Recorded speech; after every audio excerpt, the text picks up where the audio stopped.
Vamos agora à entrevista do dia, hoje feita por Ricardo Carvalho. Os comentaristas do Jornal da Gazeta farão as entrevistas durante as férias de Maria Lídia Flandoli.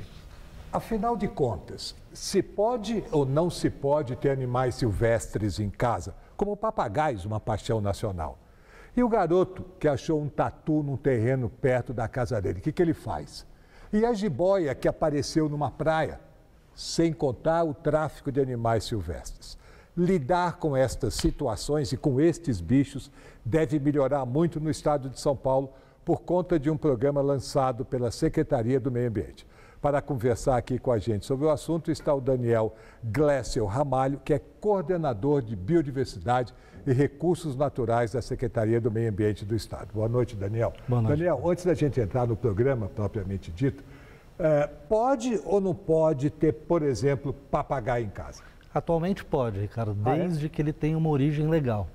Tá? Então, mudou isso, né? Na verdade, papagaios que sejam da nossa fauna não podem, mas a gente tem algumas espécies de papagaios que são originários de outras partes do mundo e que existe a possibilidade de uma compra legal em criadouros autorizados especificamente para isso. Quer dizer, papagaio brasileiro não. Isso. Aquele papagaio branco que tem aquela crise, aquela coisa, tudo pode. Exatamente, desde que ele tenha uma origem legal. Tá, mas vamos lá.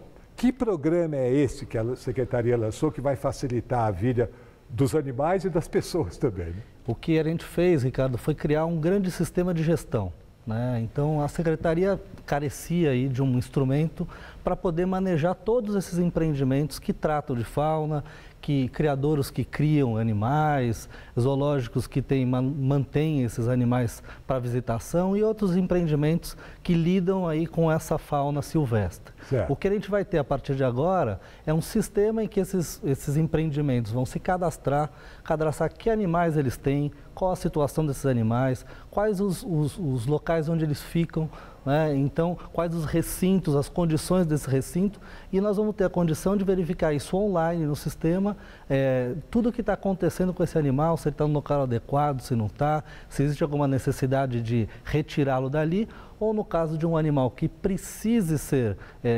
incluído nesse sistema de empreendimentos, aonde eu tenho uma vaga para destinar esse animal que foi localizado em algum outro local. E como é que é hoje em dia? Quer dizer, porque eu sei que o IBAMA cuidava disso. Agora o Estado de São Paulo, o governo do Estado vai cuidar isso no Estado, não é isso? Isso é um programa pela internet, é isso? Como é que é? Isso. O que acontecia até então, até 2008, quando a gente começou uma estruturação de um acordo com o IBAMA, era só o IBAMA que fazia isso. O Estado de São Paulo conversando com o IBAMA, que tinha um efetivo pequeno em São Paulo para cuidar dessa questão, e a gente tem uma parcela representativa dos animais em cativeiro no Brasil, muito representativa. Então, a gente começou uma conversa para que o governo passasse, então, a atuar também nesse sentido. O governo do Estado assinou esse acordo de cooperação e começou a receber paulatinamente essas atribuições que eram do governo federal. Isso veio de 2008 até 2014, onde a gente recebeu completamente a gestão da fauna do Estado de São Paulo aqui agora. E por que isso vai melhorar a vida, inclusive, das pessoas que lidam com os animais? Porque até então, Ricardo, era um processo muito burocrático, muito complicado. Qualquer autorização que você precisasse fazer para transitar com o animal, para levá-lo de um local para o outro, para recebê-lo no empreendimento, ou efetivamente... Empreendimento, você diz, é um criatório, é um mini zoológico? A gente chama de empreendimentos de fauna todos esses estabelecimentos que lidam com a fauna silvestre. Pode ser um zoológico, um criador comercial, um criador científico, outros empreendimentos que tratam e lidam com esses animais no dia a dia. Então, até então, eu tinha um processo, o IBAMA tinha um processo com N volumes, em que eu tinha que consultar ele de cabo a rabo, 20, 30 volumes, para poder autorizar uma entrada ou uma saída do animal, ver se a origem dele era legal, se não era. Com o sistema, a gente elimina essa consulta de papel.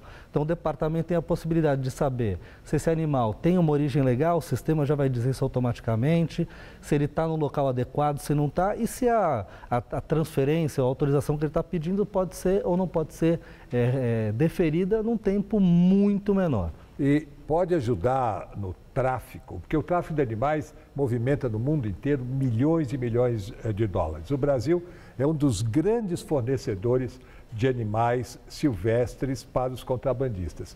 Isso vai ajudar no combate a esse tráfico? Vai.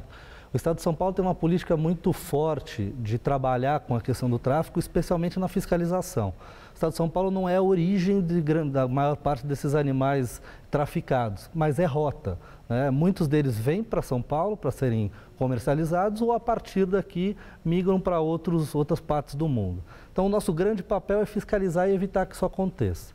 Mas o problema da origem não é solucionado porque isso não está na nossa competência. Tá. O grande problema que a gente tem hoje é quanto mais a gente fiscaliza, quanto mais a gente intensifica esse controle, mais animais a gente apreende e mais dificuldade a gente tem de dar um tratamento adequado para eles a partir daí. Por exemplo, eu soube que recentemente numa estrada em Mato Grosso do Sul, poderia ter sido em São Paulo, apreenderam um saco enorme, cheio de filhotes de papagaio. O que faz uma hora dessa?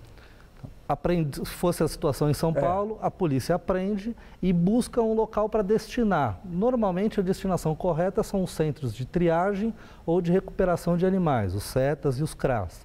É a porta de entrada correta. O grande problema é que muitas vezes os estabelecimentos estão lotados e não tem a condição de recebê-los. Então, o que a polícia faz nesses casos? Procurar regionalmente quem pode receber, dar o tratamento adequado, porque esses animais normalmente estão em condições deploráveis, né? Então eles têm que passar por cuidados veterinários e aí verificar para onde eles vão ser destinados.